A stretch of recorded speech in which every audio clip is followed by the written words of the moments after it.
Hello everyone, कैसे हो आप? बहुत शानदार, बहुत मजेदार, चकाचक, एकदम तैयारी शानदार चल रही है। चौथा वीडियो है आपकी साकार सीरीज का, जिसमें बायोकेमिस्ट्री के अपन ने काफी सारे क्वेश्चन सॉल्व किए।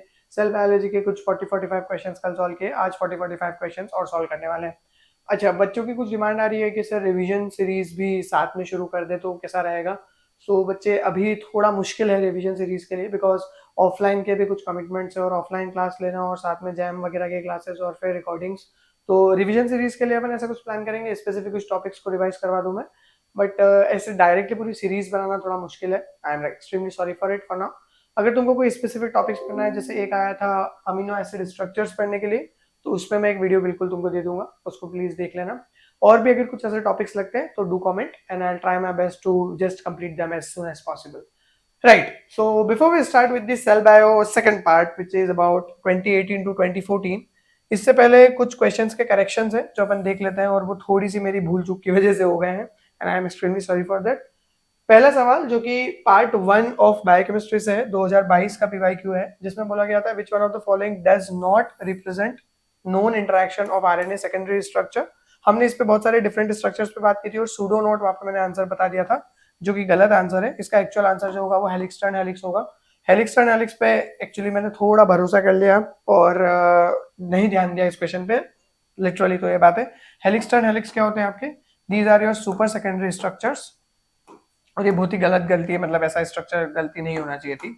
तो these are super secondary structures, और बेसिकली जो डीएनए बाइंडिंग प्रोटीन्स होते हैं आपके, मतलब ऑब्वियसली हम इसके बारे में रेगुलर पढ़ते हैं, DNA binding proteins, transcription factors, helical helix turn helix होता है इनके अंदर।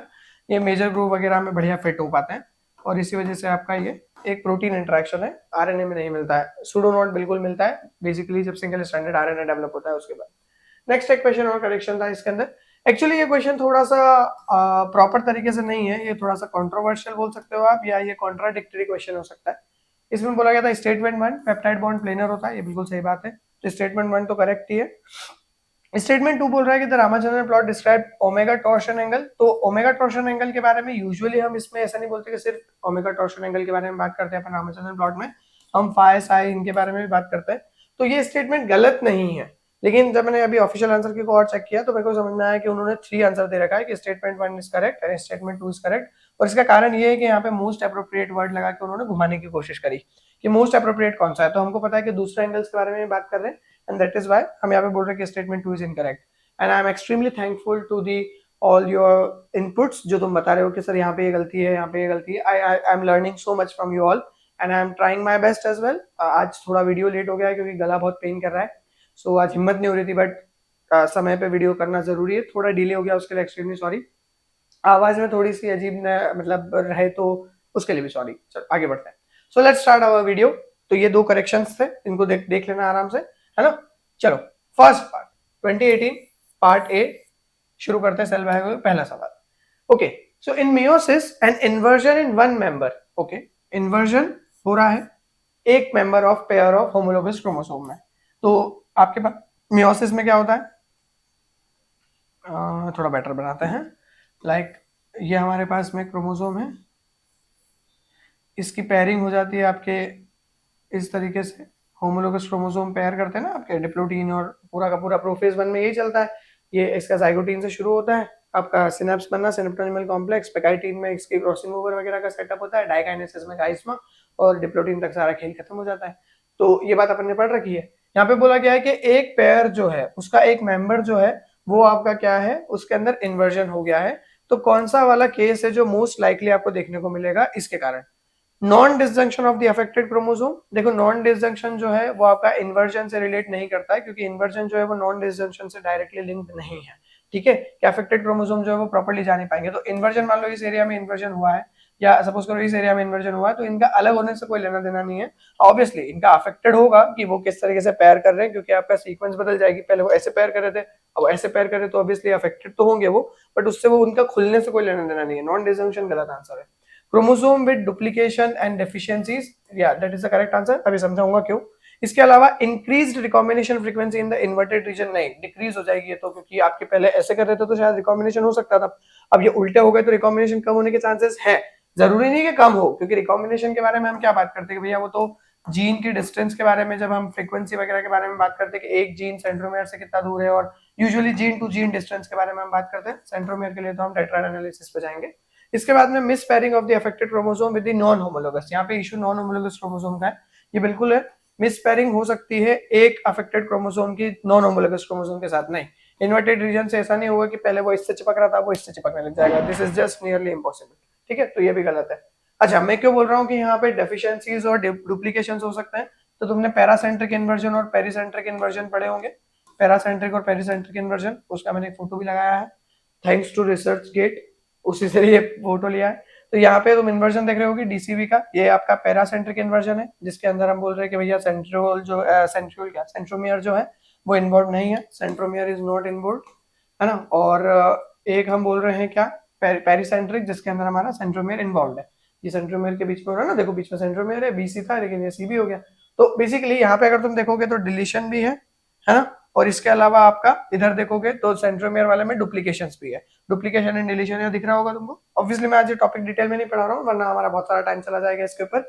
एक टॉपिक इस पे डिटेल वीडियो बना देंगे, ठीक है, समझा देंगे डिटेल में कैसे क्या कहानी होती है। सो आई होप ये चीज समझ में आ रही होगी कि ये डिलीशन और डुप्लीकेशंस जो है, इसी वजह से जब भी इन्वर्जन होगा तो आपका क्या होगा, chromosome with duplications and deficiencies और डिलीशंस। लेट्स मूव ऑन, अगला सवाल। If a fluorescent dye is injected into a lumen of the endoplasmic reticulum, ठीक है, तो पहले एक बेसिक सा अरेंजमेंट समझ लो कि सेल एक्चुअली दिखता कैसा है। ये हमारे पास न्यूक्लियस है, न्यूक्लियस के ऊपर जो होती है हमारी ईआर की ये पूरी की पूरी सेटअप होती है कुछ इस तरीके से, लाइक दिस।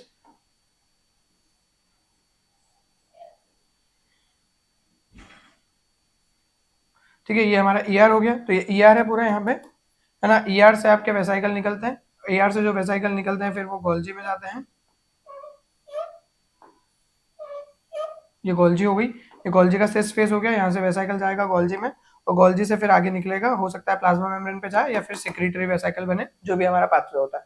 तो ईआर की ल्यूमेन में अगर हम फ्लोरोसेंट डाई को इंजेक्ट करते हैं, मतलब हमने यहाँ पे इंजेक्ट किया है फ्लोरोसेंट डाई को, इस ल्यूमेन ऑफ ईआर में इंजेक्ट किया है, तो कौन से वाले कंपार्टमेंट में फ्लोरोसेंट सिग्नल जो होंगे वो देखने को मिलेंगे। तो देखो, अगर तुम ध्यान से देख रहे हो तो ये ईआर की यहाँ पे ल्यूमेन में अगर फ्लोरोसेंट डाई है, तो फ्लोरोसेंट डाई जो है वो ईआर की ल्यूमेन से यहाँ पे न्यूक्लियर एनवेलप में भी जा सकती है, क्योंकि आउटर मेम्ब्रेन जो होती है न्यूक्लियर एनवेलप की, वो क्या होती है, ईआर की मेम्ब्रेन के साथ ही रहती है, कंटिन्यूअस है। तो प्लाज्मा मेम्ब्रेन की कंटिन्यूटी ईआर की मेम्ब्रेन से है, और ईआर की मेम्ब्रेन जो है वो outer membrane of nuclear envelope में कंटिन्यूअस है। तो अगर कोई भी चीज प्लाज्मा मेम्ब्रेन, या आप ऐसे समझो इसको कि ईआर की मेम्ब्रेन में अगर कोई भी चीज है तो वो प्लाज्मा मेम्ब्रेन में भी एक्सप्रेस कर सकती है और न्यूक्लियर एनवेलप में भी एक्सप्रेस कर सकती है। उसके अलावा अगर कोई चीज यहाँ पे है सॉरी, अगर कोई डाई यहाँ पे है तो वो आगे जाके वेसाइकल में पैक हो सकती है, और पैक होने के बाद में वो कहाँ जा सकती है, आपके गोल्जी में भी जा सकती है। तो यहाँ पे ईआर ओनली गलत आंसर है, गोल्जी ओनली भी गलत आंसर है, ईआर गोल्जी भी गलत आंसर है। करेक्ट आंसर क्या हो गया, ER Golgi and nuclear envelope. ये सेल का डायग्राम थोड़ा ध्यान से देखना, इस तरीके से हमारा सेल होता है, जो किताबों में डायग्राम होता है और बहुत सारे लोग जो बताते हैं वो मतलब उतना सही नहीं है, एक्चुअल डायग्राम ये है। थोड़ा आगे बढ़ते हैं। Which of the following statement about sodium potassium ATPase is correct? Sodium potassium ATPases के बारे में बात कर रहा है। आई होप तुम सभी को पता है कि सोडियम पोटेशियम ATPases जो होते हैं वो आपका क्या करते हैं, 3 सोडियम जो है वो आपका बाहर पंप करते हैं, और 2 पोटेशियम जो है वो अंदर लेके आते हैं। ठीक है, 2 पोटेशियम जो है वो अंदर लेके आते हैं, Na+K+। सही है।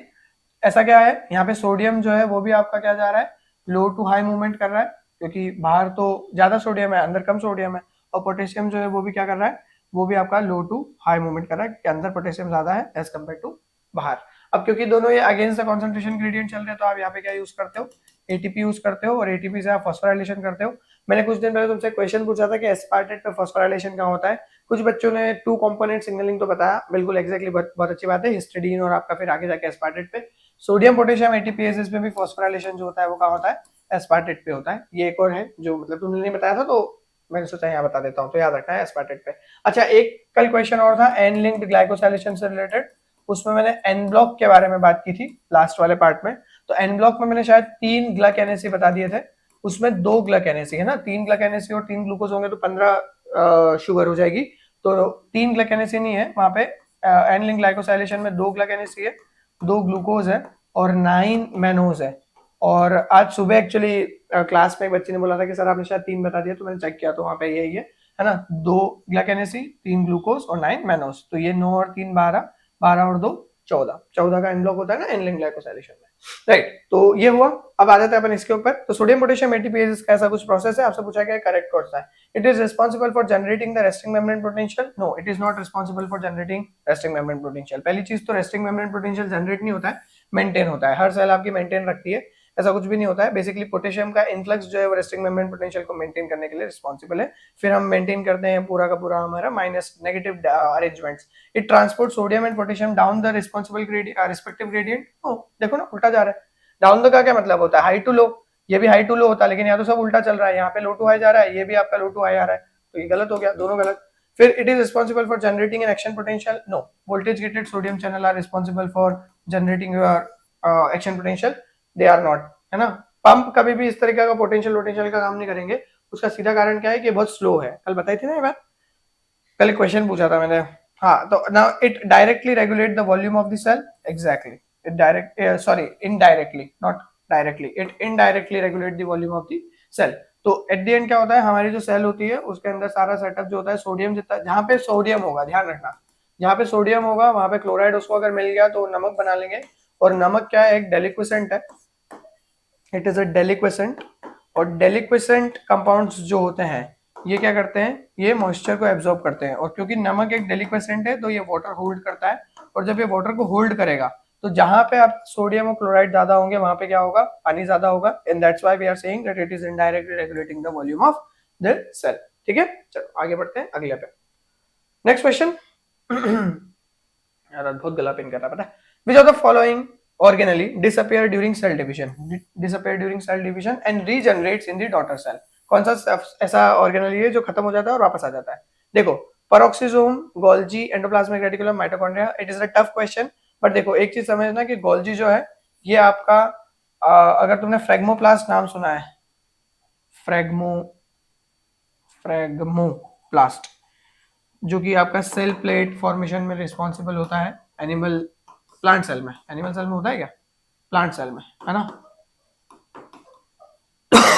उसमें तुमने पढ़ा होगा कि गोल्जी का वापस से रीअरेंजमेंट होता है। तो गोल्जी वापस से रीसिंथेसाइज हो जाती है टीलोफेज के एंड में, ताकि साइटोकाइनेसिस करा जा सके प्लांट सेल के अंदर। और हमारे अंदर भी इसी तरीके का सेटअप होता है। तो इसमें जो डिसअपियरेंस है, वैसे यहाँ पे एंडोप्लाज्मिक रेटिकुलम भी कुछ हद तक सही आंसर हो सकता है, बट यहाँ पे हमको बेस्ट आंसर चूज करना है और गोल्जी उसका बेस्ट आंसर है। माइटोकॉन्ड्रिया का ऐसा डिसअपियरेंस और वापस से रीजनरेशन वाली बात नहीं है। पेरोक्सिसोम में भी सेम केस है। ईआर हो सकता है इसका आंसर, बट क्योंकि हम ईआर को एज अ ऑर्गेनली नहीं मानते हैं, एक इनक्लोज्ड ऑर्गेनली नहीं मानते हम, इसलिए हम इसको नहीं लेके चलेंगे। अगला, now this is part B for 2018। Part A में कुछ ही क्वेश्चंस थे। अच्छा, सेल बायो में ऐसा नहीं कि इतने क्वेश्चन है ना, कुछ क्वेश्चंस में अगले वाले वीडियो में मेथड्स इन बायोटेक में या मेथड्स इन बायोटेक्नोलॉजी या टेक्निक्स में कवर करूंगा, तो वहां पे आएंगे बहुत सारे। तो इसका मतलब मत समझना कि इंपॉर्टेंट यूनिट नहीं है ये। Now a mammalian cell culture is treated with cycloheximide. की ड्रग है ये cycloheximide. What is the function of cycloheximide, अभी बात करते हैं इसके ऊपर, ठीक है। कुछ एक दो क्वेश्चंस भी पूछूंगा मैं यहाँ से, है ना। Mammalian cell culture is treated with cycloheximide. Protein synthesis of cells after the treatment was recorded, ठीक है, देखा गया through incorporation of labelled amino acid. Okay, तो हम देख रहे हैं कि लेबल्ड अमाइनो एसिड हमने दिया है, हम देखना चाह रहे हैं कि प्रोटीन सिंथेसिस जो है वो कैसे हो रहा है।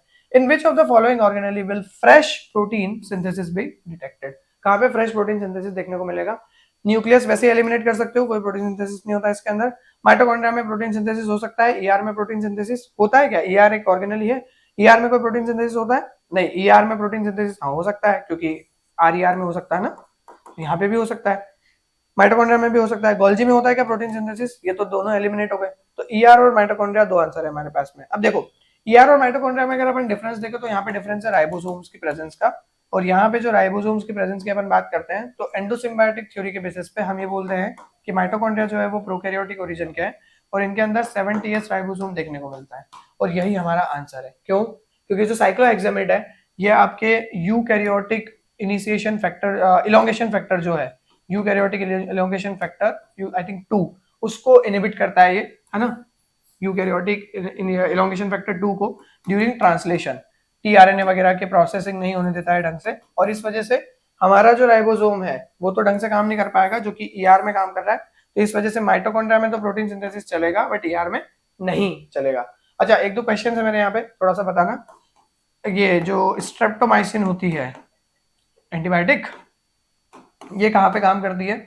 इसके अलावा एक और बताओ, क्लोरेमफेनिकोल जो है वो आपकी साइक्लोहेक्सामेट से कैसे रिलेटेड है?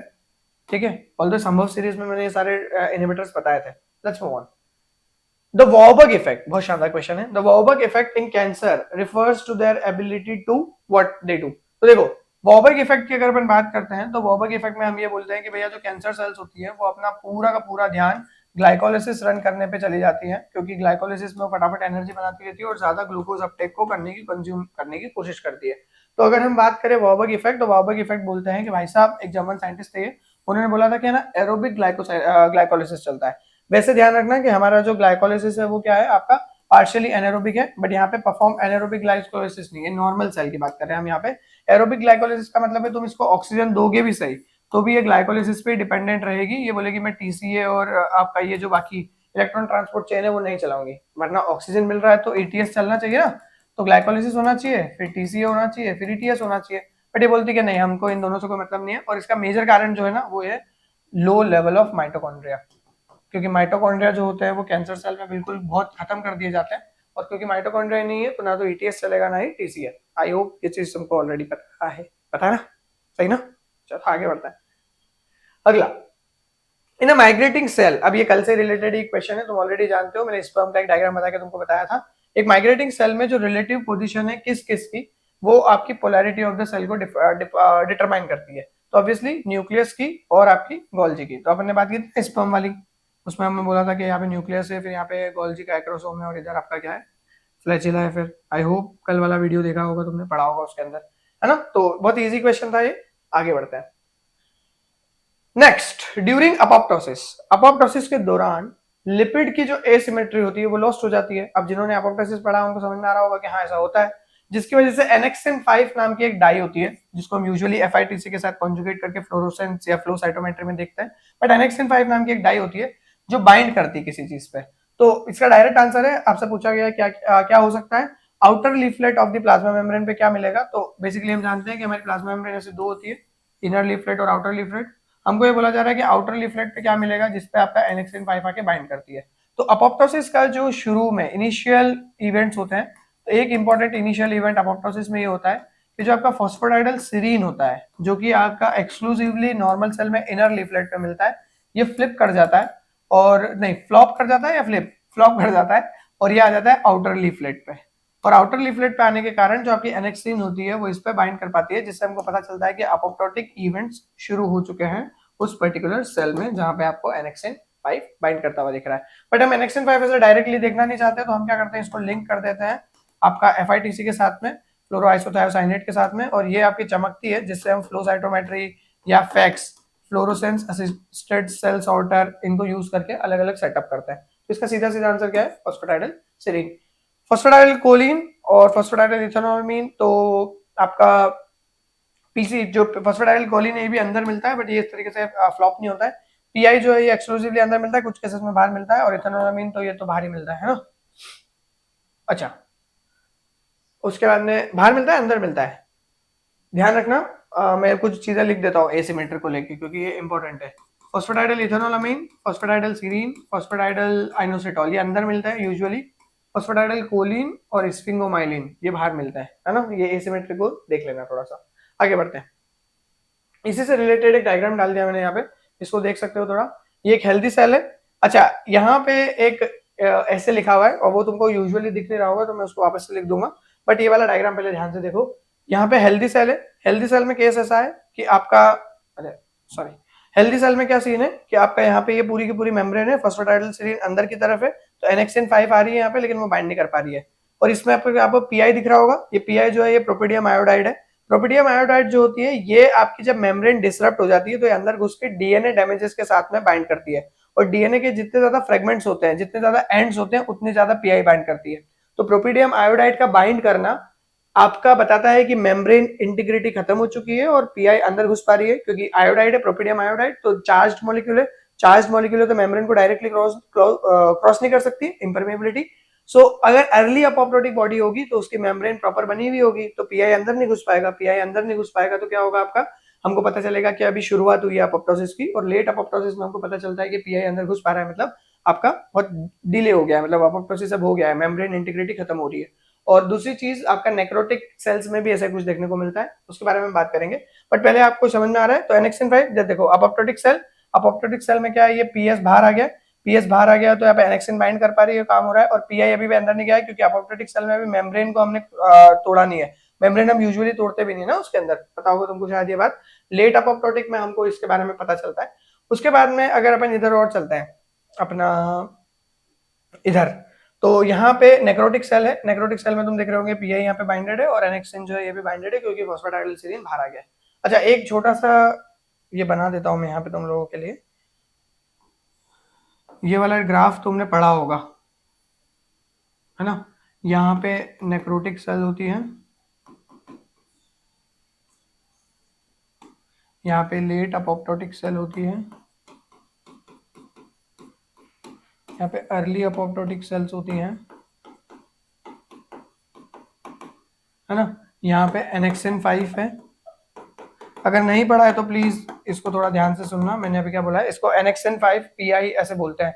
यहाँ पे प्रोपीडियम आयोडाइड लिखा हुआ है, पीआई लिखा हुआ है, ठीक है। इधर प्लस साइन है, इधर माइनस साइन है, इधर जीरो है बीच में, ये जीरो है और इधर प्लस है। इसका मतलब इस तरफ क्या होगा, अच्छा यहाँ पे लिखना भूल गया मैं, लाइव सेल है या जिंदा सेल है। तो इधर अगर है तो एनेक्सिन 5 बाइंड कर रही है दोनों क्वाड्रेंट्स में, इधर है तो पीआई बाइंड कर रही है ऊपर वाले दोनों क्वाड्रेंट्स में और नहीं बाइंड करनी नीचे वाले दोनों क्वाड्रेंट्स में। तो एनेक्सिन 5 जो है ना तो एनेक्सिन 5 बाइंड करे ना ही आपका पीआई बाइंड करे, मतलब आपकी मेम्ब्रेन प्रॉपर है, पीएस बाहर नहीं आया, ये होता है लाइव सेल के लिए, है ना। फैक्स में होता है ये, फ्लोरोसेंस असिस्टेड सेल सॉर्टर के लिए, फ्लो साइटोमेट्री का रिजल्ट है ये। नेक्रोटिक सेल्स में क्या होगा आपका, नेक्रोटिक सेल्स में हम लोग यूजुअली बोलते हैं कि एनेक्सिन 5 जो है वो बाइंड नहीं करती है। यहाँ पे इन्होंने बता दिया है, लेकिन एनेक्सिन 5 का अच्छा रिजल्ट इसलिए नहीं आता है क्योंकि आपकी पूरी मेम्ब्रेन टूट फूट चुकी होती है, तो वो बहुत अच्छे से बाइंडिंग नहीं दे पाती, सब इधर उधर बिखर चुका है, तो उसका कोई अच्छा फ्लोरोसेंस नहीं आता है। इधर आ जाते हैं अपन, तो लेट अपोप्टोटिक बॉडी में क्या है, आपका एनेक्सिन 5 की भी बाइंडिंग है और पीआई की भी बाइंडिंग है, क्योंकि आपकी जो अपोप्टोटिक बॉडीज है उसमें पीएस बाहर है और वहां पे आपकी एनेक्सिन 5 बाइंड कर पा रही है। और इस वजह से आपकी जो वहां पे जो डीएनए का फ्रेगमेंटाइजेशन हुआ है, कैरियर एक्सिस, या आपका जो वर्ड होता है ना कैरियर एक्सिस, न्यूक्लियर फ्रेगमेंटाइजेशन और क्रोमोट्रिप्सिस, तो क्रोमोट्रिप्सिस के थ्रू आपका पीआई जो है वो भी बाइंड कर पा रही है। अर्ली अपोप्टोटिक में क्या हो रहा है आपकी, क्योंकि मेम्ब्रेन सेटअप है तो आपका पीआई बाइंड नहीं कर पा रहा है, देखो नेगेटिव हो गया पीआई, और आपका यहाँ पे एनेक्सिन 5 बाइंड कर पा रही है, यही वाला डायग्राम है जिस पर अपोप्टोटिक सेल, ठीक है। ऑब्वियसली मैंने बहुत स्पीड से पढ़ाया है, बहुत डिटेल कॉन्सेप्ट। चलो आगे बढ़ते हैं। Now a cargo has to be delivered from a center of the cell to the cell periphery using the microtubule network, ठीक है। पहले बना लेते हैं एक सेल, सेल के सेंटर से आपको सेल की पेरिफेरी की तरफ कुछ भी चीजें भेजना है, और सेल के सेंटर में यूजुअली हम क्या बात करते हैं, न्यूक्लियस के बारे में बात करते हैं। यहाँ बना दो एक न्यूक्लियस, ऑब्वियसली सेल का डायग्राम सही नहीं है, और इसके पास में क्या होता है, आपका न्यूक्लियस के आसपास ही आपका पीसीएन होता है, पेरी सेंट्रोलियर मैट्रिक्स, है ना, पेरी सेंट्रोलियर मैट्रिक्स। पेरी सेंट्रोलियर मैट्रिक्स जो होता है इसके अंदर आपके सेंट्रियोल्स होते हैं, इसी को आप सेंट्रोसोम बोलते हो, है ना। तो यहाँ से आपकी माइक्रोट्यूब्यूल निकलती है, तो हमेशा माइनस एंड जो होता है वो आपका, इसको एमटीओसी भी बोलते हैं अपन, माइक्रोट्यूब्यूल ऑर्गेनाइजिंग सेंटर। इधर माइनस एंड होता है और इधर हमेशा क्या होता है, प्लस एंड होता है, जिधर ग्रोथ ज्यादा होती है। आपको बोला गया है कि आपको क्या करना है, यहाँ से कोई चीज उठानी है और पेरीफेरी की तरफ लेके जानी है, ऐसे, मतलब जिधर माइक्रोट्यूब्यूल ग्रो कर रही है उसी तरफ आपको अपना कार्गो लेके जाना है। तो आपको क्या चाहिए, आपको कोई ऐसा प्रोटीन चाहिए जो जिस तरफ माइक्रोट्यूब्यूल का प्लस एंड है उस तरफ आपकी चीज को उठा के लेके जाए, और वो कौन करता है, वो करता है आपका कुछ ऐसा आइटम जिसको आप बोलते हो क्या, इसको आप बोलते हो काइनेसिन, ये लिखा हुआ, इसको क्या बोलते हैं अपन, काइनेसिन। ये कार्गो लेके जाता है इस तरीके से। माइक्रोट्यूब्यूल एसोसिएटेड प्रोटीन ये अलग कहानी है, यहाँ पे मोटर प्रोटीन की बात करें। डाइनिन क्या करता है, डाइनिन उल्टा काम करता है, डाइनिन इधर से चल के आता है, इधर से लेके आता है ना, प्लस टू माइनस। मायोसिन लेना देना नहीं, myosin actin associated. This was all for 2018। Now 2017 के पार्ट बी पे चल रहे हैं अपन, है ना। पार्ट ए से शुरू किया था अपन ने, पार्ट बी पे चल रहे हैं। पार्ट बी की अगर बात करें तो विच ऑफ द फॉलोइंग सिग्नेचर, कौन सा अमीनो एसिड का स्ट्रेच जो है वो आपका टारगेट करेगा न्यूक्लियस के लिए। ये क्वेश्चन ऑलरेडी हो चुका है, वापस बताने की जरूरत नहीं है, आगे बढ़ते हैं। इसको हमने उसमें कर लिया था बायोकेम में।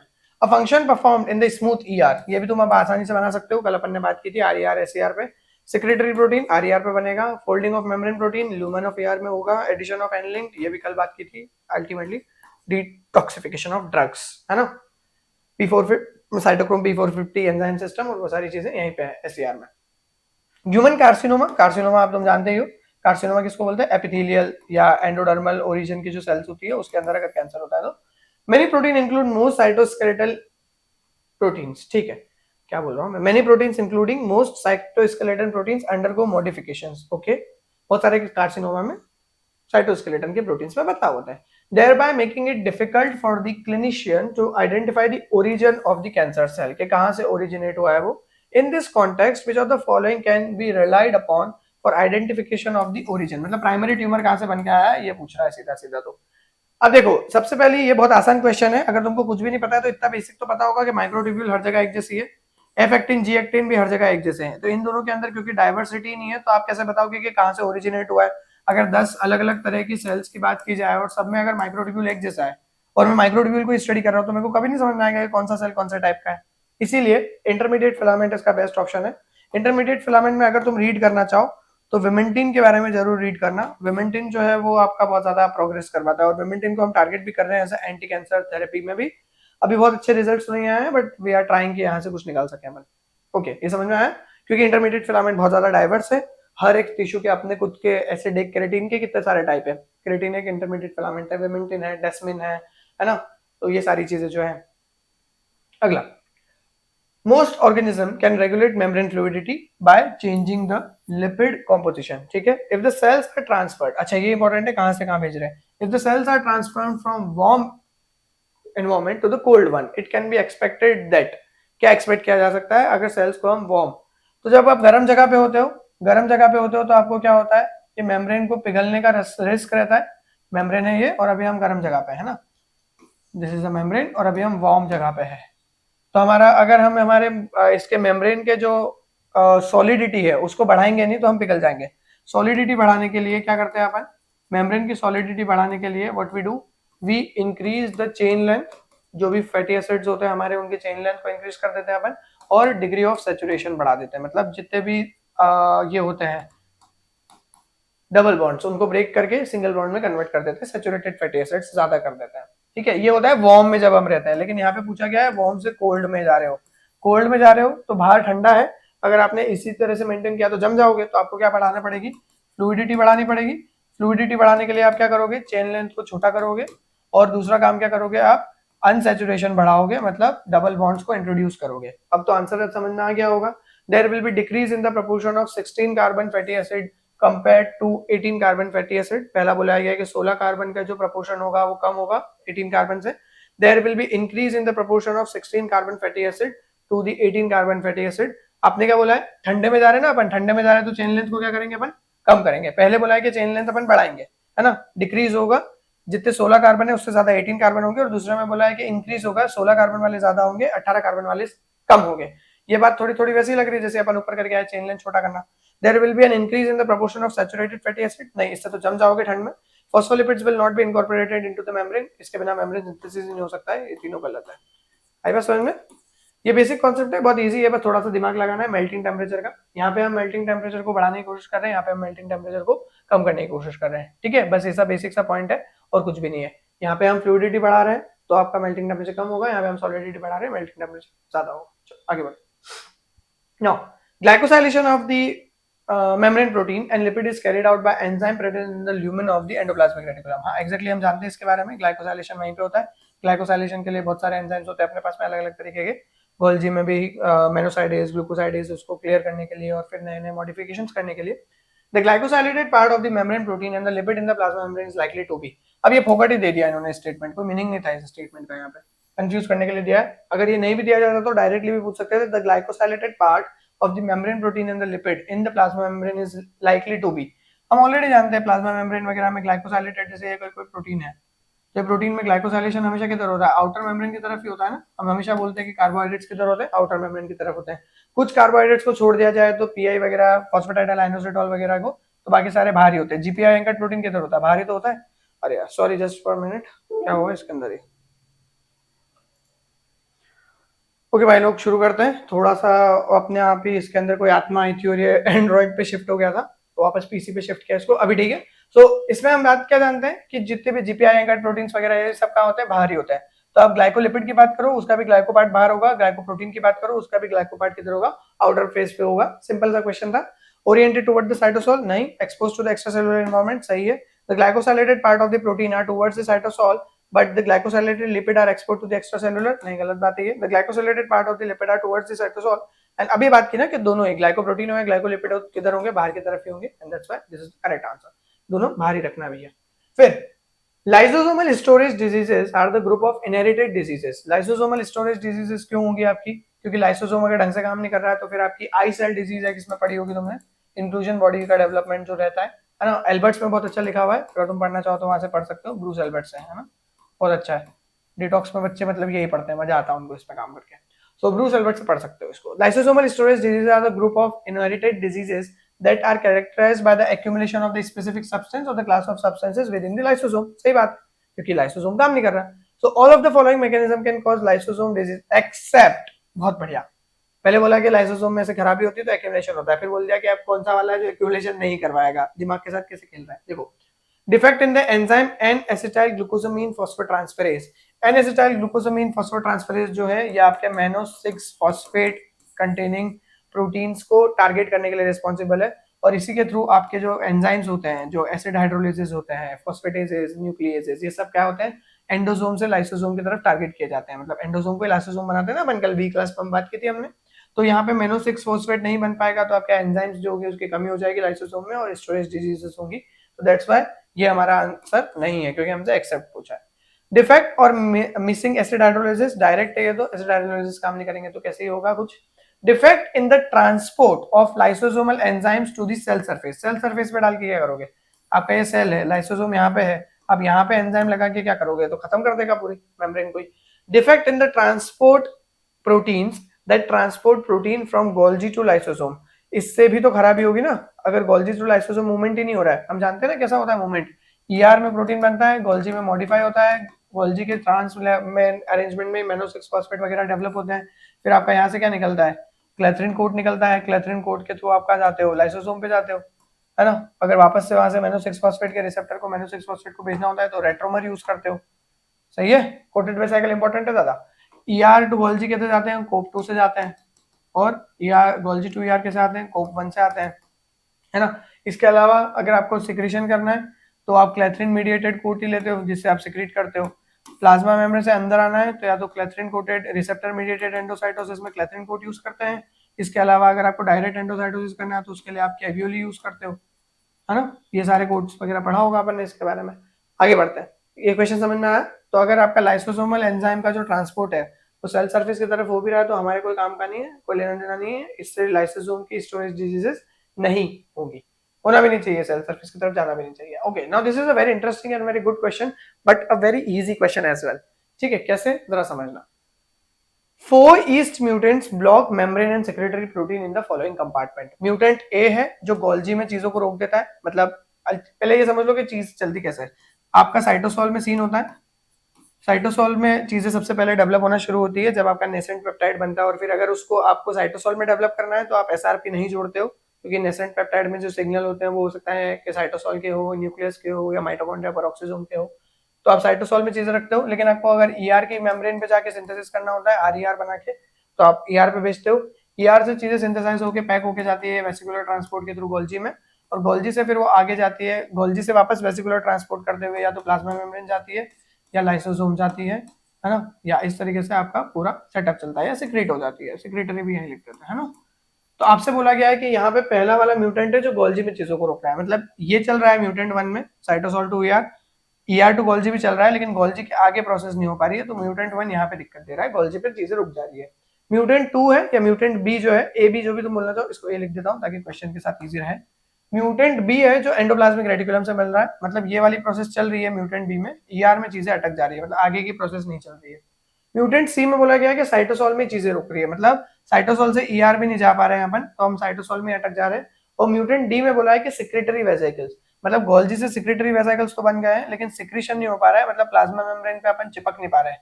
डी वाला प्रोसेस यहीं पे रुक गया है ना. अब आपसे पूछा गया है कि हमने यहाँ पे अपने ना डबल म्यूटेंट्स क्रिएट किए. डबल म्यूटेंट्स कैसे क्रिएट किए, हमने यहाँ पे ए और सी को मिला दिया. ए और सी को कैसे मिलाया, गोल्जी वाला जो म्यूटेशन था वो और साइटोसोल वाला म्यूटेशन जो था वो मिला दिया. अब मेरे को एक बात बताओ कि तुम्हारे पास में ना यहाँ पे एक पूरी रोड है ऐसे करके, यहाँ पे ए पॉइंट है, यहाँ पे बी पॉइंट है, यहाँ पे सी पॉइंट है। तुम एक दिन रेस करते हो और तुम सी तक पहुंचते हो, एक दिन रेस करते हो और तुम ए पे अटक जाते हो। अब मैंने अगर दोनों दिन में तुमसे पूछा कि कब तुम, अगर मैंने दोनों दिन की रेस को कंपेयर किया तो मैंने बोला कि कब तुम पहले रुक गए, तो तुम बोलोगे ना कि ए वाले दिन पे हम पहले रुक गए, सी तक तो पहुंच ही नहीं पाए हम। तो अगर एक डिफेक्ट ऐसा है, सी वाला जो डिफेक्ट है जिसमें साइटोसॉल में ही खराबी है, तो गोल्जी तक पहुंचने का तो सवाल ही नहीं उठता, क्योंकि साइटोसॉल में खराबी है तो ईआर तक ही नहीं जाओगे, ईआर तक ही नहीं जाओगे तो गोल्जी तक कहां से जाओगे। And that is why AC वाले म्यूटेंट्स में सारी चीजें कहां अटक जाएगी, साइटोसॉल पे अटक जाएगी। सेम फॉर बीडी, अगर बी और डी वाला है, तो अगर बी और डी की अपन बात करें तो डी वाला तो तब आएगा ना जब ईआर से गोल्जी जाओगे और गोल्जी से फिर सेक्रेटरी वेसिकल बनाओगे। बी में ही खराबी है तो यहीं अटक जाओगे। इस वजह से साइटोसॉल में चीजें अटक जाएगी एक तो, और कहां अटक जाएगी, ईआर में अटक जाएगी। ये बहुत इजी क्वेश्चन था, बस तुमको बेसिक दिमाग लगाना था कि अगर यहीं अटक गया मैं तो आगे कैसे जाऊंगा, और इस केस में हम साइटोसॉल में अटक जाएंगे, इस केस में हम ईआर पे अटक जाएंगे। गोल्जी तक पहुंच ही नहीं सकते हैं, वापस यहाँ पे भी गोल्जी तक नहीं पहुंच सकते हैं, साइटोसॉल इन बोथ केसेस ये भी पॉसिबल नहीं है। क्यों? क्योंकि जो दूसरा वाला है बी और डी, उसमें साइटोसॉल काम कर रहा है, उसके अंदर सी म्यूटेशन नहीं है, तो साइटोसॉल से आगे जाके ईआर में अटक सकते हो क्योंकि बी वाला यहाँ आ गया। तो बस एक बेसिक सा मैकेनिज्म बनाना था। और ध्यान रखो जब भी क्वेश्चन सॉल्व करो, ये सारे क्वेश्चंस मैं यहीं पे सॉल्व करता हूँ, उसका कारण ये है कि मैं बता सकूं कि in exam how would have solve it. हाँ, मैं आंसर एक बार चेक जरूर कर लेता हूँ ताकि गलतियां कम से कम हो, बट सॉल्यूशन जो मैं यहीं पे बनाता हूँ। अच्छा, ये एक आपका कौन सी बुक थी भूल गया, molecular cell biology eighth edition, I think ये भूल गया यार मैं, लॉदिश है शायद, हाँ लॉदिश का ये। तो ये लॉदिश का आपका एक डायग्राम है, वहीं से पिक किया है मैंने ये। तो ये यहाँ पे देख सकते हो तुम, नॉर्मल सेक्रेशन, एक्यूमुलेशन इन साइटोसॉल क्योंकि ईआर में नहीं घुस पा रहे, एक्यूमुलेशन इन रफ एंडोप्लाज्मिक रेटिकुलम क्योंकि आपकी बर्डिंग प्रॉपर नहीं हो रही तो आरईआर में फंस गए। फिर ER to Golgi transport vesicle में क्योंकि आपका सेक्रेटरी वेसिकल जो है वो गोल्जी से चिपक नहीं पा रहे हैं। इधर आ गए अपन एक्यूमुलेशन इन गोल्जी क्योंकि वहां से आपके सेक्रेटरी वेसिकल्स निकल के आगे जा नहीं पा रहे सेक्रेशन के लिए, और यहाँ पे सेक्रेटरी वेसिकल में अटक गए क्योंकि ये जाके प्लाज्मा मेम्ब्रेन से नहीं चिपक पा रहे हैं। तो ये एक बेसिक सा अरेंजमेंट मैंने तुमको दे दिया है, इसको एक बार देखो, है ना, और इस पे ट्राई करना, फिर और अच्छे क्वेश्चंस खुद से बना के ट्राई करना। Next, following fertilization zygote divides rapidly, ठीक है, to form large number of cells within a short time. इसको अपन क्या बोलते थे, क्लीवेज बोलते थे कि एक जाइगोट होता है फटफट डिवाइड करता है और बहुत सारी सेल्स उसके अंदर बन जाती है, मोरूला वगैरह ये सारी चीजें। In some organism like sea urchin the cell of the early embryos skip some stages of the cell cycle in order to achieve this। अब ऑब्वियसली बहुत तेजी से डिवाइड करना है तो आपको गैप फेजेस उड़ानी पड़ेगी, और यही इसका आंसर है कि G1 एंड G2 अपन उड़ा देते हैं। यहाँ पे S तो उड़ा ही नहीं सकते, S में तो रेप्लिकेशन होता है, G0 में कोई डिवीजन ही नहीं होगा, G1 अकेला सही आंसर नहीं है, एंड दैट्स व्हाई ये तीनों गलत है। G1 एंड G2, गैप 1 और गैप 2।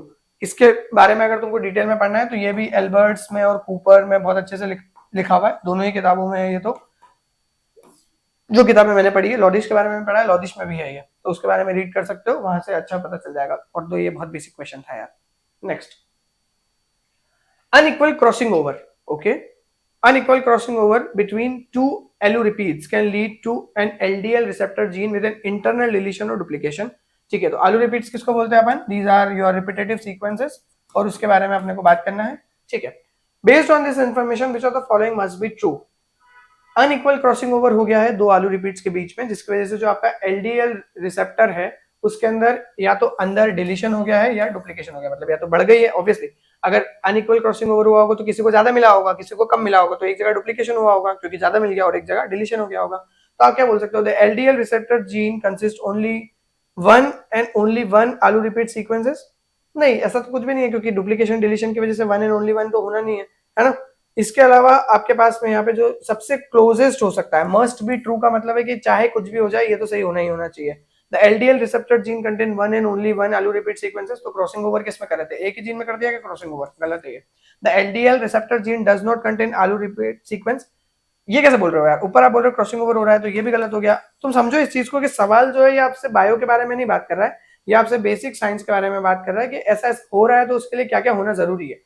रिसर्च एप्टीट्यूड का क्वेश्चन है ये। The genome contain only one copy of the आलू रिपीट सीक्वेंस। देखो यहाँ पे वन एंड ओनली वन वापस फंसा दिया यहाँ पे इन्होंने। एक ही कॉपी अगर है जीन की तो दो आलू रिपीट कैसे बोल रहे हो आप। और the LDL receptor gene contain at least two, कम से कम दो तो है ही है भैया, हमको नहीं पता उससे ज्यादा भी हो सकती है बट कम से कम दो तो है ही है, तभी उनके बीच में क्रॉसिंग ओवर इवेंट हुई होगी।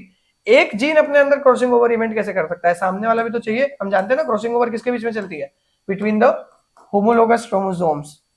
तो होमोलोगस क्रोमोसोम्स में क्या है सेटअप, दो तो होना ही चाहिए ना भैया। तो एटलीस्ट 2 कॉपीज तो आपकी 2 रिपीट्स तो चाहिए ही चाहिए, और वो 2 रिपीट सीक्वेंसेस जो होंगी, जैसे एक सीक्वेंस यहाँ एक सीक्वेंस यहाँ, इन दोनों के बीच में अगर कहानी होगी तो क्रॉसिंग ओवर यहाँ होगा। बात समझ में आई? बेसिक क्वेश्चन था थोड़ा सा, बस ध्यान से पढ़ना था इसको। तो this was all for 2017, now we are moving on to 2016। Just give me a moment, पानी की बोतल भूल गया हूँ, लेके आता हूँ। ओके भैया, तो शुरू करते हैं 2016 का पहला पार्ट है। पार्ट ए का पहला क्वेश्चन क्या है भैया? LDA binds with the cell surface receptor. देखो बार बार रिसेप्टर और इससे ट्रैफिकिंग वगैरह, और ये रिसेप्टर मीडिएटेड एंडोसाइटोसिस का क्वेश्चन आ गया है, तो ये इससे क्वेश्चन आ रहे हैं, तो थोड़ा सा इसको अच्छे से रीड करके जाना है ना, प्रोटीन सॉर्टिंग वगैरह को, और कैसे कोड्स वगैरह होते हैं, ये सारी चीजें। LDL bind with the cell surface receptor and get internalized via clathrin coated vesicle. ठीक है, इसको हमने बोला clathrin mediated endocytosis. This process helps in maintaining the cholesterol LDL level in the plasma. सही बात है, ये है ना, बैड कोलेस्ट्रॉल बोलते हैं ना अपन LDL को। अच्छा, LDL के मार्कर्स बता दोगे क्या यार? मार्कर्स बता दो यार थोड़े, LDL के क्या मार्कर्स हैं, कमेंट में बता देना यार, मेरे को नहीं याद है ना। ApoB करके कुछ होता है, आई डोंट नो आगे क्या होता है। और अच्छा, एक और चीज ये भी बताना कि LDL को बैड कोलेस्ट्रॉल क्यों बोलते हैं, बेचारे ने क्या बिगाड़ दिया, या ऐसा क्या करता है ये कि इसको बैड कोलेस्ट्रॉल बोलते हैं अपन? अगर मेटाबॉलिज्म पढ़ा है तो इसके बारे में पढ़ा होगा, थोड़ा सा ढूंढना इसके बारे में और फिर बताना मेरे को, है ना। इसमें एक बीमारी का नाम भी आएगा, A से नाम चलेगा और SIS पे खत्म होगा। मतलब तुम भी सोचोगे क्या सवाल पूछ रहे हैं यार ये, तो इसके बारे में बताना है कि क्या है ये। AT से शुरू होगा और आगे SIS पे खत्म होगा, ये भी बताना। चलो अपन आते हैं वापस सवाल पे। बढ़िया। तो आपका क्लेथरिन मीडिएटेड एंडोसाइटोसिस होता है, जिसकी वजह से आपका LDL का लेवल मेंटेन किया जाता है प्लाज्मा में। सही है, प्लाज्मा मतलब ब्लड प्लाज्मा। लेकिन जब एक बीमारी होती है जिसको हम बोलते हैं FH, फेमिलियल हाइपर कोलेस्ट्रोलेमिया, जो कि क्या है, एक्स लिंक डोमिनेंट है या एक्स लिंक रेसेसिव है, ये भी बता दो जरा। फटफट रिवीजन चल रहा है तुम्हारे साथ साथ में ना। तो अगर फेमिलियल हाइपोकोलेस्ट्रोलेमिया हो जाता है तो यहाँ पे बहुत ज्यादा प्लाज्मा में कोलेस्ट्रॉल देखने को मिलता है। और ये क्यों हो सकता है, कौन सा इसमें से कारण है, ये कौन सा ऐसा जीन है जो फेमिलियल हाइपरकोलेस्ट्रोलेमिया में खराब हो जाता है? देखो क्लेथरिन के लिए बहुत सारे लोगों ने कभी सोचा होगा, तो देखो एक बेटा बात समझो कि क्लेथरिन जो है ना वो बहुत सारे दूसरे फंक्शंस में भी परफॉर्म कर रहा है। सो इसके बहुत सारे और भी दूसरे फंक्शन है। अगर क्लेथरिन खराब हो गया तो सिर्फ एक ये प्रॉब्लम नहीं होगी, कई सारी प्रॉब्लम्स हो जाएगी, गोल्जी वोल्जी से चीजें नहीं जा पाएगी। तो क्लेथरिन को तो नहीं उड़ा सकते अपन। LDL का कोई लेना देना नहीं, LDL खराब हो गया तो क्या है, LDL खराब हो गया तो अच्छी बात है, हाइपर कोलेस्ट्रोलेमिया कैसे हो रहा है ये। तो यहाँ पे जो दिक्कत आती है वो किसकी होती है, LDL रिसेप्टर की। आपका जो रिसेप्टर होता है वो खराब हो जाता है, वो प्रॉपर तरीके से LDL को पकड़ नहीं पाता है, या उसके लिए प्रॉपर सेंसिटिविटी खो देता है, जो कि आपका इसमें होता है ना, डायबिटीज मेलाइटस टाइप 2 में, कि इंसुलिन होता तो है लेकिन उसके लिए जो रिसेप्टर होता है, इंसुलिन रिसेप्टर आरटीके, वो उसको पकड़ता ही नहीं है, जिसकी वजह से टाइप 2 डायबिटीज हो जाती है। ऐसे ही कुछ यहाँ पे भी होता है कि LDL रिसेप्टर जो होता है वो खराब हो जाता है, LDL के होते हुए भी उसको देखता नहीं है, तो उसका लेवल लो नहीं हो पाता है। ठीक है, familial hyper cholesterolaemia. Next, green fluorescent protein के बारे में बात कर रहा है, GFP। When overexpressed in a cell, remain mostly in the cytosol. ठीक है, a GFP construct is modified such that the resulting GFP protein will have a conjugated peptide PK3RKV। पढ़ते ही याद आ गया होगा क्या है ये, PK3RKV एनालिसिस ना, ये NLS न्यूक्लियर लोकलाइजेशन सिग्नल।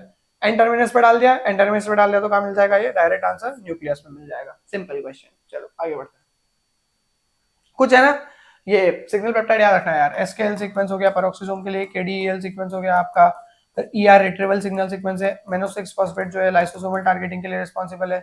इसके अलावा alternated positive charge and hydrophobic amino acids जो है ये माइटोकॉन्ड्रिया के लिए रिस्पॉन्सिबल है ना। इसके अलावा अल्टरनेट ल्यूसीन के रिपीट जो है ये आपके इससे प्लाज्मा मेम्ब्रेन से रिलेटेड है। इसके लाइसिन KKXX जो है ये ER की मेम्ब्रेन से रिलेटेड है। ये कुछ ऐसे इंपॉर्टेंट आपके वो है सीक्वेंसेस जो अपने को पता होना चाहिए ना। डाई एसिडिक अमीनो एसिड्स होते हैं, है ना, DXE, ये भी इंपॉर्टेंट सीक्वेंसेस है, तो इसको एक बार देख लेना, diacidic amino acids sequence. Let's move on. Cytoskeleton organization of a cell is regulated by, तो भाई साहब यहाँ पे रास सुपर फैमिली के इंपॉर्टेंट क्वेश्चंस हैं आए हुए हैं, और भी इसका जो मेन आंसर है वो क्या है, रो GTPases। रो मैंने तुमको उसमें बताया था जब मैंने रॉक और उसके बारे में बात की थी, जून और मिक के बारे में। तो ये सारा का सारा जो साइटोस्केलेटन का है वो कैसे चलता है, रॉक रो से चलता है, रो GTPases।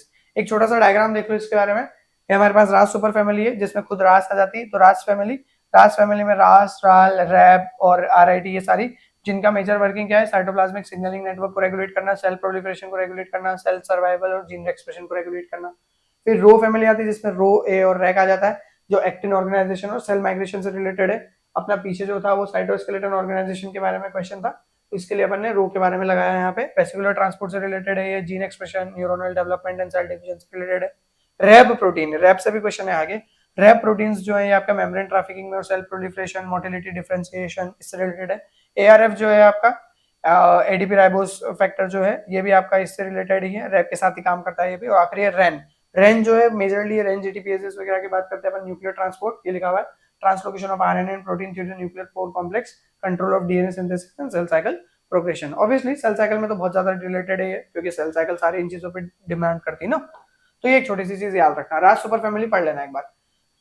In comparison to animal residing in the warm climate, यार ये समझा चुका हूं मैं ऑलरेडी, वापस समझाने की जरूरत नहीं है। सीधा सवाल पूछा गया था कि जो वार्म क्लाइमेट में रहते हैं एनिमल्स, और animal living in the cold climate needed thermal insulation, the cell membrane of the latter, latter मतलब जो ठंड में रहते हैं, ठंडे क्लाइमेट में रहते हैं उनमें क्या लगेगा, स्पिंगोलिपिड। स्पिंगोलिपिड जो है वो सिंगल टेल्ड होती है, सिंगल टेल होने की वजह से वो ज्यादा बेटर तरीके से चिपक के रह पाते हैं, ज्यादा बेटर तरीके से चिपक के रह पाते हैं, तो वो सॉलिडिफाई आसानी से हो पाएंगे, और इसीलिए जो है आपके ठंडे जगह पे सॉलिडिफिकेशन तो अच्छी बात नहीं है। अनसैचुरेटेड फैटी एसिड सही आंसर है। कोलेस्ट्रॉल जो है वो, कोलेस्ट्रॉल एक मीडिएटर है ना, इट इज नॉट समथिंग जो आपको सॉलिडिफिकेशन, रिजिडिटी या फ्लूइडिटी देता है, इट इज अ मीडिएटर, इसका प्रॉपर आंसर नहीं है ना। अनसैचुरेटेड फैटी एसिड जो है वो is the correct answer. Saturated fatty acid फिर सॉलिडिटी दे देगा, कोलेस्ट्रॉल मीडिएटर है इसलिए आंसर नहीं हो सकता। अगला जो कॉन्सेप्ट समझा दिया उस पर बात करने का मतलब नहीं ना। पार्ट बी 2016 पहला सवाल, iron uptake by the cell from extracellular environment is mediated through, बहुत आसान क्वेश्चन है ये। एलडीएल रिसेप्टर तुमको अभी ऑलरेडी जानते हो, मेनोस रिसेप्टर भी ऑलरेडी जानते हो, एलडीएल एलडीएल रिसेप्टर वाला है, मेनोस मेनोस रिसेप्टर वाला, mannose 6 phosphate receptor LD lysosome enzyme transfer के लिए। क्या हो गया आंसर, ट्रांसफेरिन, एलिमिनेशन से भी हो जाता है। ट्रांसफेरिन के बारे में एक दो चीजें और आएंगी, जरा सुनना उसको आगे। अगला क्वेश्चन है, if G2M checkpoint and DNA repair proteins are working optimally, ठीक है, एक सेल साइकिल बना दो, यहां से शुरू करो, ये हो गई G1 S G2M, हम जानते हैं इतना ही होता है, ये M है।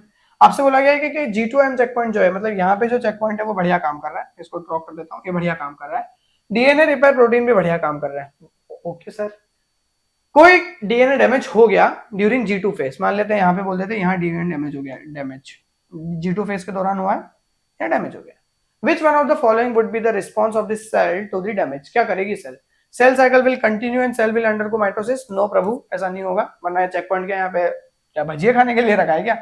फिर सेल विल अंडरगो साइटोकाइनेसिस, बिना मतलब माइटोसिस हुआ नहीं साइटोकाइनेसिस हो जाएगा। फिर यहाँ पे cell will enter into mitosis and arrest at metaphase, तो G2M का चेक पॉइंट क्या कर रहा है वहां पे, cell will arrest at G2 until the damage are repaired. बिल्कुल सही बात है, बहुत ही आसान क्वेश्चन था ये, बट हाँ अगर तुमको चेक पॉइंट्स के बारे में बेसिक नॉलेज नहीं है तो फिर ये आसान नहीं है। आगे बढ़ते हैं। Transferrin binds with its receptor and recruits clathrin via one of the following protein. हाँ, तो इसके अंदर जो अडेप्टर प्रोटीन 1 है AP2, इसको याद रखना है, इस पे क्वेश्चन आ चुका है, और ये भी अल्बर्ट्स के अच्छे टेबल दे रखी है, उसके अंदर से बन जाएगा, है ना। ये बी में भी आया, ए में भी आया ट्रांसफेरिन पे 2016 में। Now intracellular transport in mammalian cell through vesicular fusion is regulated by which of the following GTPases. अभी अभी बात करके आए थे, रैब, रैब है ना, रैब जो है वो पूरा का पूरा आपका मैमेलियन सेल्स जो होती है उनके अंदर वेसिकुलर फ्यूजन करवाता है। तो रैब प्रोटीन्स होते हैं, जैसे मान लो ये टारगेट मेम्ब्रेन है, ये है टारगेट मेम्ब्रेन, मान लो ER से वेसिकल निकला, तो ER से यहाँ पे मान लो ER है, ये गोल्जी है, तो गोल्जी पे आपके कुछ टारगेट रैब होंगे, और यहाँ पे आपके कुछ यहाँ पे T रैब मान लो, टारगेट पे रैब है, और ये वेसिकल के ऊपर कोई रैब होता है। अब मैं 5 6 7 ऐसे बहुत सारे नहीं बताऊंगा, बट ये V रैब जो है आगे जाके फिर इससे जुड़ते हैं इस तरीके से। तो रैब प्रोटीन्स जो होते हैं वो आपके सही वेसिकुलर फ्यूजन के लिए रिस्पॉन्सिबल होते हैं मैमेलियन सेल्स में, और भी दूसरे ईस्ट वगैरह में भी थोड़ा बहुत काम रहता है इनका। Hydrophobic amino acids are prevalent in the transmembrane region of the membrane. अच्छा ठीक है, तो अगर आपके पास में एक ट्रांस मेम्ब्रेन प्रोटीन है तो उसका जो बीच वाला हिस्सा है उसके अंदर हाइड्रोफोबिक अमीनो एसिड्स होंगे इस जगह पे। ऐसा क्यों? हाइड्रोपैथी प्लॉट अगर तुमने पढ़ा होगा तो उसमें समझ में आया होगा।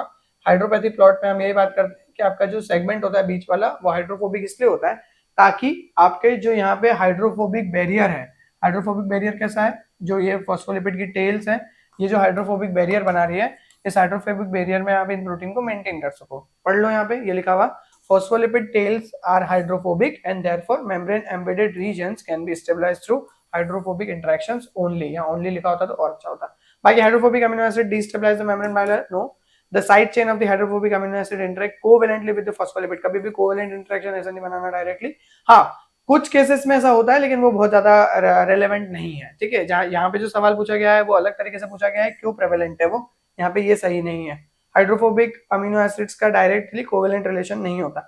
It is just a random occurrence, no it is not a random occurrence, science में से डायरेक्टली रैंडम कुछ नहीं है। Next, this was all for 2016, we are moving on to 2015 part ए।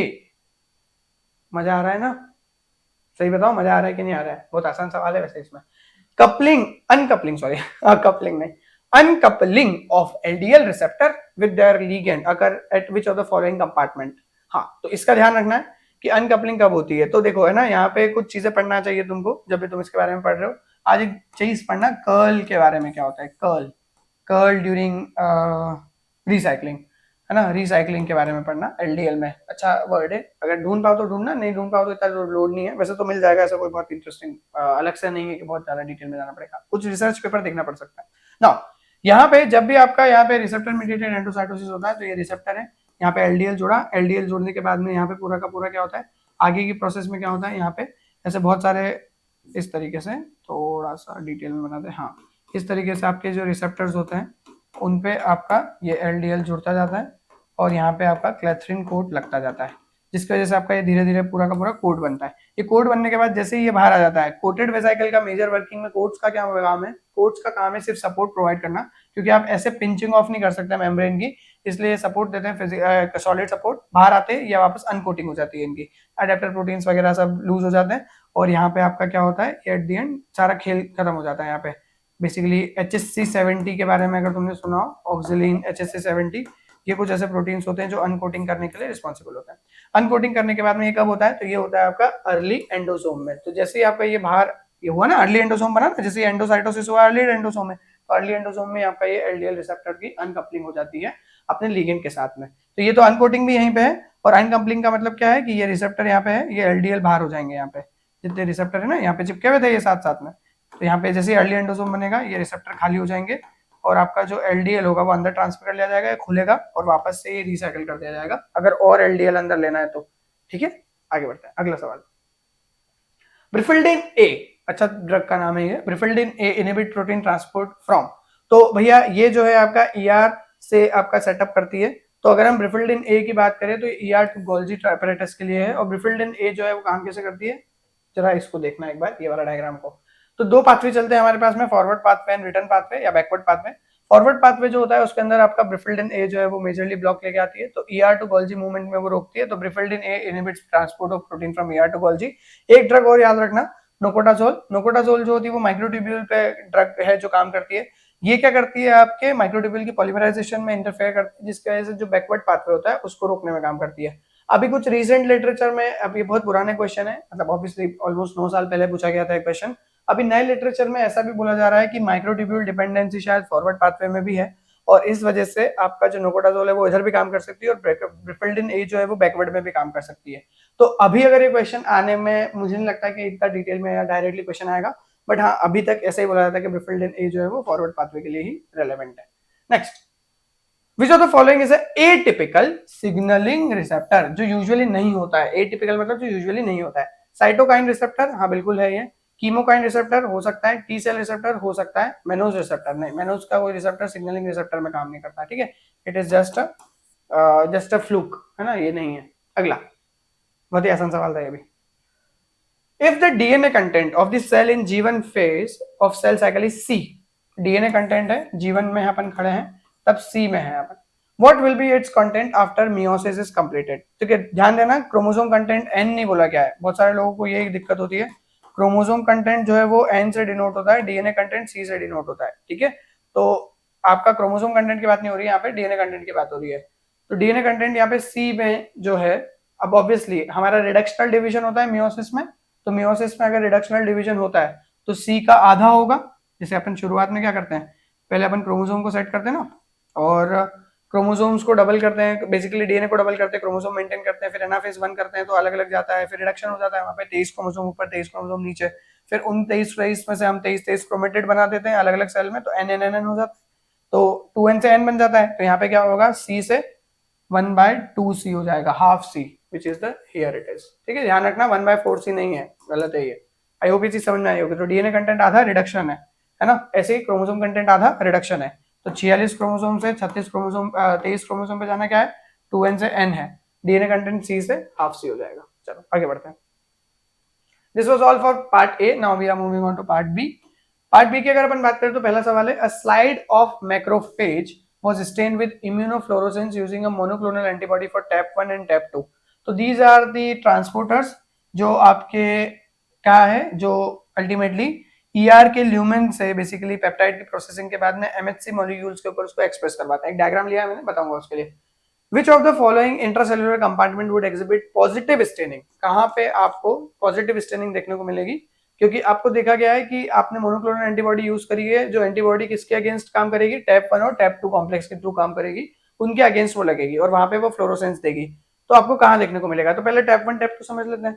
देखो ये आपके पास में एक प्रोटीन अरेंजमेंट दिख रहा है, ये जो सीन है यहाँ पे, ये है अपना आउटर, मतलब तुम इसको ऐसे समझ लो कि ये है अपना ईआर का ल्यूमन, और ये इधर बाहर जो है ये है साइटोसोल, ठीक है। और इस तरीके से हमारा पूरा का पूरा सेटअप होता है। तो साइटोसोल से यहाँ पे प्रोसेसिंग हो रही है, हमारी जो एंटीबॉडी लगना है वो यहाँ पे लगना है, इधर एंटीबॉडी यहाँ पे लगना है टैप 1 और टैप 2 के लिए। अंदर तो घुस नहीं सकती एंटीबॉडी, ऑब्वियसली यहाँ पे ये मेम्ब्रेन इसके लिए क्लोज है, तो साइटोसोल में तो जाएगी नहीं, तो बाहर लगेगी। तो इम्यूनोफ्लोरेसेंस कहाँ पे होगा, देखो ध्यान से, इम्यूनोफ्लोरेसेंस कहाँ पे होगा, लुमेन ऑफ ईआर में। अब तुम बोल रहे हो कि लुमेन ऑफ ईआर में एमएचसी क्या कर रहा है, तो देखो लुमेन ऑफ ईआर की अगर बात करें, अभी मैंने डायग्राम बना के बताया था ना, ये न्यूक्लियस है, ये आउटर मेम्ब्रेन ऑफ न्यूक्लियस है, ये ईआर का ल्यूमेन है। तो अगर ल्यूमेन ऑफ ईआर में यहाँ पे एमएचसी है, तो ये एमएचसी चलते चलते चलते चलते यहाँ बाहर आ जाएगा और यहाँ पे एक्सप्रेस करेगा। तो पेप्टाइड यहाँ से सिंथेसाइज होते हैं, यहाँ एक्सप्रेस करते हैं, एंड दैट्स व्हाई जो ल्यूमेन ऑफ ईआर होगा वहां पे इसका सेटअप होगा। तो जो स्टेनिंग होगी वो कहाँ पे होगी, आपकी एंडोप्लाज्मिक रेटिकुलम पे होगी। समझ में आया। इस डायग्राम को थोड़ा ध्यान से देख लेना, पॉज करके। ये वाले को मैंने क्या बोल रहा हूँ मैं यहाँ पे, इसका ल्यूमेन को ध्यान से देखना, ये ल्यूमेन है यहाँ पे, ये इधर ईआर दूसरा है, इस ल्यूमेन से मूव करते हुए इधर आ जाएगा आउटर की तरफ। आई होप ये चीज क्लियर होगी। अगला नेक्स्ट, ट्यूनिकामाइसिन। ट्यूनिकामाइसिन किसको ब्लॉक करती है, ट्यूनिकामाइसिन जो है वो डोलिकॉल के फॉस्फोराइलेशन को ब्लॉक करती है, और डोलिकॉल जो है वो एंड लिंक ग्लाइकोसाइलेशन करने के लिए रिस्पॉन्सिबल होता है। तो डायरेक्ट आंसर क्या हो गया, एंड लिंक ग्लाइकोसाइलेशन। अगला, in which receptor system both receptor and ligand are recycled back to membrane. तो रिसेप्टर और लिगेंड मतलब जो जुड़ रहा है वो भी, तो एलडीएल रिसेप्टर में एलडीएल वापस ऊपर नहीं जाता है, वरना लफड़ा पड़ जाएगा, काम ही नहीं होगा। मेनोज रिसेप्टर में मेनोज वापस नहीं जाता है। ट्रांसफेरिन रिसेप्टर में या बिल्कुल लिगेंड वापस चला जाता है, और इंसुलिन रिसेप्टर में भी इंसुलिन जो है वो वापस है आपका, बेसिकली इंसुलिन रिसेप्टर की रिसाइकलिंग वगैरह ऐसा कुछ चलता नहीं, लिगेंड रिसाइकलिंग वगैरह। तो ये देखो ट्रांसफेरिन का सेटअप कुछ यहाँ पे है, यहाँ पे देखना जरा, ये आयन है हमारे पास में, ये हमारा ट्रांसफेरिन रिसेप्टर है।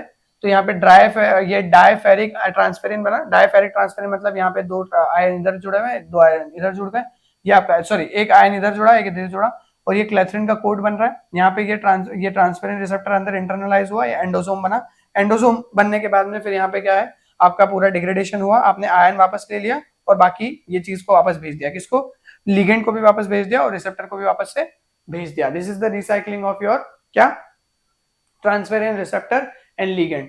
तो ये ट्रांसफेरिन है, उसका रिसेप्टर ट्रांसफेरिन वापस से हो गया, ऊपर बाहर चला गया, तो एपो ट्रांसफेरिन और ये ट्रांसफेरिन रिसेप्टर वापस से फ्री। वापस से प्रोसेस चलेगी, जब वापस आयन को इंटेक करना होगा, कॉन्स्टेंटली चलता जाएगा। ये एंडोसोमल मेम्ब्रेन है, इस तरीके से पूरा सेटअप चल रहा है। आई होप समझ में आया होगा। Next, GTP binding proteins are active in GTP bound form. हाँ कल बताई थी ये बात, जी प्रोटीन जो होते हैं वो हमेशा जीटीपी बाउंड फॉर्म में एक्टिवेट होता है। मान लो ये जी प्रोटीन है, ये जीटीपी बाउंड फॉर्म में होगा तो एक्टिवेटेड होगा, है ना। और फिर ये जी प्रोटीन है, और जीडीपी बाउंड फॉर्म में कैसे जाएगा ये, तो यहाँ पे ये इनएक्टिव है, यहाँ पे ये एक्टिव है। तो ये जीडीपी फॉर्म में कैसे जाएगा, क्योंकि यहाँ पे क्या होगा, हाइड्रोलिसिस हो जाएगा जीटीपी का, और ये हाइड्रोलिसिस कौन करवाता है, जीटीपीएस एक्टिवेटिंग प्रोटीन गैप। वापस से ये एक्टिव कब होगा, जब यहाँ पे आपको उसको क्या मिलेगा, गुआनिन एक्सचेंज फैक्टर या गुआनिन न्यूक्लियोटाइड रिप्लेसमेंट प्रोटीन या फैक्टर, जीएनआरएफ जीएनआरपी। तो आपसे पूछा गया है कि विच of the following protein convert GTP bound form, मतलब ये पूछा गया जीटीपी बाउंड फॉर्म को जीडीपी बाउंड फॉर्म में कौन कन्वर्ट करता है। तो उसके लिए जो आंसर हो गया वो क्या है, GTPase activating protein GAP. Simple question था, है ना। जीएनआरपी क्या करेगा, गुआनिन न्यूक्लियोटाइड एक्सचेंज फैक्टर, यहाँ पे स्पेलिंग मिस्टेक है थोड़ा सा, ये क्या है आपका उल्टा काम करेगा, जीडीपी जो जीटीपी कन्वर्जन कराएगा। डिसोसिएशन ये आपका जीडीआई है, जीडीआई क्या करता है, गुआनिन न्यूक्लियोटाइड डिसोसिएशन इनहिबिटर, तो ये बेसिकली आपका डिसोसिएशन में रोकता है, यहाँ पे काम करता है जीडीआई, ये इसको इनएक्टिव रखता है। जीडीआई तुमने पढ़ा होगा वैसे सेल साइकिल में, है ना। और गुआनिन न्यूक्लियोटाइड डिसोसिएशन फैक्टर ये इसी से रिलेटेड है, डिसोसिएशन फैक्टर से रिलेटेड। अगला, this was all, now we are moving on to the last paper which is 2014, part A से शुरू करेंगे। पहला सवाल, 2-3 क्वेश्चन है, इसमें ज्यादा नहीं है क्योंकि बहुत सारे रिपीटेटिव थे तो मैंने फिर हटवा दिए थे। Glycosylation of protein occur in, obviously जानते हो ये भी रिपीटेटिव है। एन लिंक्ड कहाँ है आपका, एंडोप्लाज्मिक रेटिकुलम में, और लिंक्ड होता तो गोल्जी में होता, बट इस पूरे ऑप्शन में कहीं पे भी गोल्जी नहीं है, तो एंडोप्लाज्मिक रेटिकुलम। अगला सवाल, the cytokinin receptor, very important point, the cytokinin receptor. अच्छा, अब जब मैंने एस्पार्टेट पूछा था तो शायद एक बच्चे ने ऐसा लिखा था कि फॉस्फोराइलेशन क्या होता है एस्पार्टेट में, तो उसने 2 कंपोनेंट सिग्नलिंग लिखा था और उसने साइटोकाइन रिसेप्टर लिख दिया था। तो साइटोकाइन की जो सिग्नलिंग है वो बच्चे हिस्टिडीन और एस्पार्टेट के साथ नहीं है, साइटोकाइनिन जो कि आपका प्लांट हार्मोन है उसमें है वो, ठीक है। एक बार चेक कर लेना उसको, है ना। तो बेसिकली साइटोकाइनिन रिसेप्टर जो है वो आपका 2 component histidine kinase signalling system चलता है इसके अंदर, वही आपका सेंसरी काइनेस अलग होता है और इफेक्टर काइनेस या रिस्पॉन्स काइनेस अलग होता है। अगला question, now part B, I think last 2 questions are left. पहला सवाल, KDEL सीक्वेंस अभी बताया था, ER रिट्रीवल के लिए रिस्पॉन्सिबल है ये। अब बहुत डायरेक्ट क्वेश्चन है तो मैं इसमें बहुत एक्सप्लेनेशन नहीं दे सकता। Translocation of protein into the ER lumen, नहीं, ल्यूमेन ऑफ ER में डालने के लिए आपको कोई ऐसा सीक्वेंस नहीं लगता है। बेसिकली SRP प्रोटीन्स और उसके बारे में आप देखते हो, अगर वो SRP प्रोटीन्स और वो सेटअप रहता है कि हाँ भैया आपका RER पे भेजना है तो आप करते हो। Insertion of protein into membrane of ER, उसके लिए आपको SEC61 वगैरह और उसके साथ में सारी चीजें देखना पड़ती है, जो आपके ट्रांसलोकेटर्स होते हैं वो चेक करते हैं कि आपका मेम्ब्रेन में लगाना है कि नहीं, जो ट्रांस मेम्ब्रेन प्रोटीन बनाते हैं अपन। क्वालिटी कंट्रोल, ये भी नहीं है, ये भी नहीं है, ये भी नहीं है, तो फिर क्या बच गया, retrieval of ER luminal protein from Golgi. KDEL receptors इस तरीके से काम करते हैं ना। एक और चीज बता देता हूँ चलो, KDEL का जो पूरा रिट्रीवल पाथवे होता है ये pH डिपेंडेंट होता है। जैसे जैसे आप ER से दूर जाते जाते हो एसिडिक pH होता जाता है, तो एसिडिक pH में KDEL प्रोटीन्स की KDEL रिसेप्टर्स के लिए एफिनिटी बढ़ी हुई होती है, और ER में जहाँ पे न्यूट्रल pH होता है वहां पे इनकी एफिनिटी कम होती है। तो जैसे ही ये रिसेप्टर पे यहाँ पे KDEL प्रोटीन्स बाइंड करते हैं और वापस आते हैं वाया वन कोटेड वेसिकल, तो ER में क्योंकि न्यूट्रलाइज pH रहता है, यहाँ पे ये अपने आप से KDEL रिसेप्टर से KDEL प्रोटीन जो होते हैं वो बाहर हो जाते हैं। KDEL कंटेनिंग प्रोटीन है, ध्यान रखना, KDEL नाम का कोई प्रोटीन नहीं है। Okay, next question, cell division cycle is divided into 4 phases, ठीक है। Standard eukaryotic cells are of 12 hours और लॉन्गर ड्यूरेशन, ठीक है। Early embryonic cells are extremely rapid, having time duration of less than an hour, मतलब वो इतनी देर में cell cycle complete कर लेती है। Which of the following phases are drastically reduced? Again ये रिपीटेड क्वेश्चन है, गैप जो फेजेस होती है वो छोटी कर दी जाती है ना। और एक वर्ड और है यहाँ पे, endocycle, Bruce Alberts cell cycle, page number 1 और 2 में देखना, एंडोसाइकिल और एंडोडुप्लीकेशन, एंडो रिडुप्लीकेशन या एंडोडुप्लीकेशन, ये वर्ड्स जो हैं ये इसके बारे में बात करते हैं, जिसमें हम बोलते हैं कि आपका बहुत फास्ट साइटोकाइनेसिस वगैरह का सेटअप नहीं और बहुत तेजी से चीजें चल रही है, ये वर्ड्स देखना आज। Last question for today's session, Tay-Sachs disease is due to defect in enzyme and it is its substrate। बहुत डायरेक्ट क्वेश्चन है, GM2 गैंग्लियोसाइट्स जो होते हैं आपके उसके एक्यूमुलेशन से Tay-Sachs डिजीज होती है, और हेक्सोअमीनिडेज A नाम का जो एंजाइम है वो डिफेक्टिव रहता है इसके अंदर, है ना। तो इसमें ये पूरा का पूरा सबस्ट्रेट होता है। तो गैंग्लियोसाइट जो है, एक मिनट रुक जाओ, सही है ना, and is defective in the enzyme hexosaminidase, right, सही है। तो गैंग्लियोसाइड एंड हेक्सोअमीनिडेज ए जो है इसके आंसर है। आई थिंक इसमें मैंने ऊपर नीचे कर दिया, ये पहले आना चाहिए था, बट हाँ ये सिर्फ फिल इन द ब्लैंक ऊपर हुआ है, ये सही है बिल्कुल। GM2 का एक्यूमुलेशन होता है Tay-Sachs में, और इसके अलावा हेक्सोअमीनिडेज ए जो एंजाइम है इसकी प्रॉब्लम आ जाती है ना, इसका प्रॉपर तरीके से वर्किंग नहीं हो पाती और ये प्रॉब्लम देता है। सो प्रभु, ये था आपके लिए आज की कहानी, सेल बायो के question from 2018 to 2014। Test attempt करो। अगली कहानी अपन शुरू करेंगे मेथड्स इन बायोलॉजी के बारे में, पार्ट 1। इसमें बहुत सारे सवाल होंगे, 80 से ज्यादा, तो अपने ब्रेन को तैयार करके आना। ये तो शायरी हो गई, 80 से ज्यादा ब्रेन को तैयार करके आना, जस्ट किडिंग। आगे बढ़ते हैं, तो टेस्ट दो मोस्ट एक्सपेक्टेड क्वेश्चंस का, उसमें ये वाले क्वेश्चंस भी रहेंगे। And thank you very much. So आपने मुझे इतना समय दिया उसके लिए बहुत बहुत धन्यवाद। मिलते हैं अगले वीडियो में, अपना ध्यान रखो, ख्याल रखो, तबीयत बहुत ज्यादा खराब चल रही है, वायरल का टाइम है, तो थोड़ा खाते पीते रहो, पानी का ध्यान रखो, एंड गुड नाइट।